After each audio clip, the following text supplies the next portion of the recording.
Municipal de la commune de Thiès et l'ensemble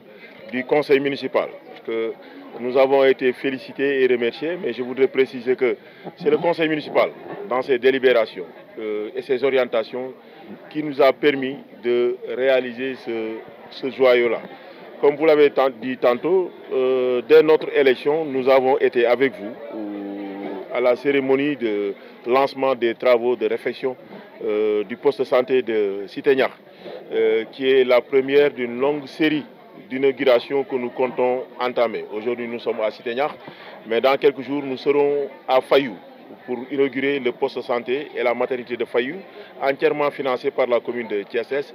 L'inauguration prochaine du poste de santé et de la maternité à Cité Keur Khadim, entièrement financé par la commune de Thiès. Et l'inauguration aussi du poste de santé de Keur Seigne Ablaye, là aussi entièrement financé par la commune de Thiès. Et si Dieu le veut bien, Inch'Allah, nous lancerons très prochainement les travaux du poste de santé de la cité ouvrière, entre la cité ouvrière et Balabé. Et très prochainement, nous envisageons la construction d'un centre de santé au quartier Diamaguène. Tout cela pour tout simplement soulager les populations, parce que nous avons constaté qu'à Thiès, il n'y a qu'un seul grand hôpital, qui est l'hôpital régional Amadou Sakhir Ndiéguène, que tout le monde converge vers cet hôpital-là, ce qui fait qu'il y a une surpopulation hospitalière au niveau de ce dit hôpital. Donc nous avons pensé qu'en essayant de faire de sorte que chaque quartier de la commune, les 22 quartiers, que chaque quartier puisse disposer d'un poste de santé, ça pourra tout simplement soulager l'hôpital régional et permettre la prise en charge de certaines maladies bénignes au niveau des postes de santé des quartiers, parce que tout le monde n'a pas besoin d'aller à l'hôpital, parce qu'il y a certains cas de maladies qui peuvent être tout à fait pris en charge au niveau de nos postes de santé. C'est pourquoi dès notre élection, nous nous sommes lancés dans la construction de postes de santé pour rehausser le plateau sanitaire au niveau de la commune de Thiès. Et je voudrais préciser que nous ne nous en sommes pas arrêtés là, parce que nous avons aussi essayé de doter les 8 postes de santé qui existaient déjà d'appareils électrographie de dernière génération. Chaque poste de santé de la commune de Thiès a été doté d'un appareil échographique de dernière génération. Et comme nous l'avions l'habitude de le faire, chaque année aussi, nous essayons de les doter en médicaments. Et pour cette année-ci, le secrétaire municipal vient de m'informer que le marché des médicaments a déjà été lancé et incessamment, les postes de santé recevront ces médicaments-là. Aux critiques, déjà nous sommes très présents au niveau des réseaux sociaux. C'est vrai qu'il n'y a pas de boîte à lettres au niveau de ce poste de santé-là, mais toute suggestion et orientation qui est faite, nous la prendrons en considération. L'infirmier chef de poste l'a dit aussi par rapport à la prise en charge et à l'entretien même de ce poste de santé. Parce que ça ne servirait absolument à rien du tout de dépenser de l'argent pour construire des postes de santé si l'entretien n'est pas à la hauteur. Donc nous allons accompagner le personnel médical pour l'entretien du poste de santé et nous espérons aussi que ce sera le cas dans les autres postes de santé. Aux critiques, déjà nous sommes très présents au niveau des réseaux sociaux. C'est vrai qu'il n'y a pas de boîte à lettres au niveau de ce poste de santé-là, mais toute suggestion et orientation qui est faite, nous la prendrons en considération. L'infirmier chef de poste l'a dit aussi par rapport à la prise en charge et à l'entretien même de ce poste de santé. Parce que ça ne servirait absolument à rien du tout de dépenser de l'argent pour construire des postes de santé si l'entretien n'est pas à la hauteur. Donc nous allons accompagner le personnel médical pour l'entretien du poste de santé et nous espérons aussi que ce sera le cas dans les autres postes de santé. Nous avons pris des dispositions. Si vous aurez constaté que la devanture du camp Gémi, depuis plus de 30 ans, après chaque inondation, cette devanture était infréquentable. Mais aujourd'hui, vous allez devant la devanture du camp Gémi, même après de fortes pluies, vous n'y trouverez pas d'eau. Nous avons essayé de procéder au curage de tous les canaux qui se trouvent au niveau de notre commune. Même si j'ai l'habitude de le dire, l'assainissement, ce n'est pas une compétence qui est transférée aux communes et que nous n'avons pas suffisamment d'ailleurs de moyens pour prendre ça en charge. Mais en tant que maire, en tant que commune, nous ne pouvons pas di feesal foofu alors que am na ci feebar yoo xam ni ak mbir yoo xamante ni ci cadre santé soxlawul ngay génn sa quartier pour def ko mën nga koo defee ca biir koñ ba. Donc ñuy lancer appel population yi ñu leen lépp lu ñu soxla am na ci poste de santé bi jarul ñuy dem hôpital di feesal hôpital yi nga xam ni déjà population yi dëkkul Thiès sax dañ fay dem. Donc yenn maladies yi soxlawul ñuy dem foofu mën nañu ñëw fii rek def ko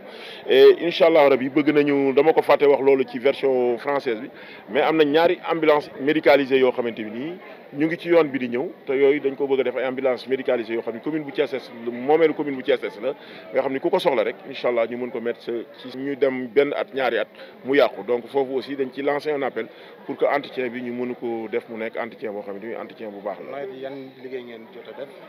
waa ci nawet bi booy xool poste de santé bi fii rek gis nga mbedd mi nii nu mu mel sànq ñu ngi koy wax mais commune bu Thiès Est ñun dañu anticiper bien avant nawet bi xam nga Thiès nag ku ne xam na ni Thiès amul un plan global d' assainissement waaw ba pare assainissement aussi nekkul compétence bu ñu transféré maire yi joxuñu ñu moyens ce qui fait que maire yi amuñu doole pour jël ko en charge ni ñu ko war a jëlee mais néanmoins pour soulager population yi nga xamante ni ñun ñoom lañ fi toogal am na ay liggéey yu mag yoo xam ne sumb nañ ko ci commune bu Thiès Est te biñ ci gënoon a ràññee muy canal bee ñu gis mu jaar ci buntu Kangé mi foofu gis ku ne gisoon na bu daan taw depuis ñun ñu nekk ay xale depuis 30 ans oto du fa mën a jaar mais liggéey bu mucc ay bañ fa def tax na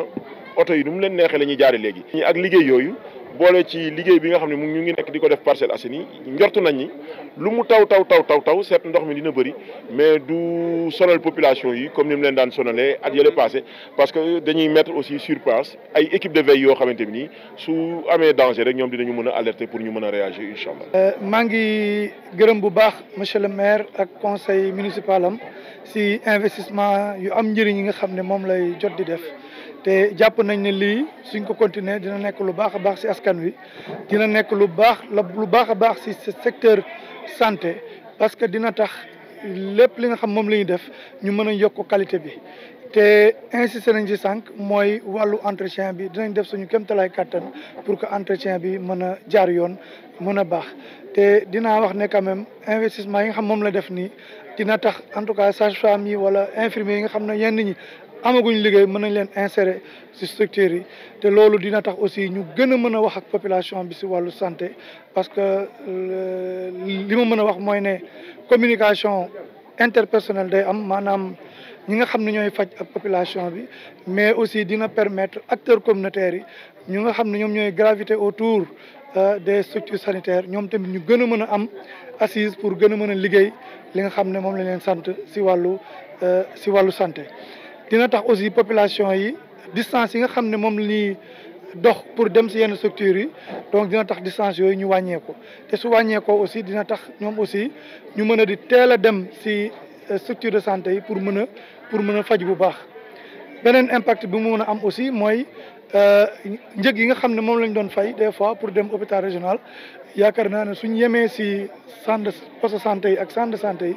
mën na am ne li ñu war a fay peut-être dina gën a yomb dina mën a jàppandi te analyse yeeg yooyu yëpp dina mën a jàppandi ci ñoom te duñu sonn donc vraiment di remercier bu baax monsieur le maire maa ngi koy wax sànq en tout cas yàlla def na ñu ngi inauguré bu baax a baax mais mën naa wax ne aussi centre de santé 10e bientôt aussi am na ay affaires yu ñuy commencé tamit su commencé tamit en tout cas Thiès dina gën a am lu baax te di leen wax ne en tout cas am na yeneen investissement te maa ngi liggéey bu baax ak yeneen maires yi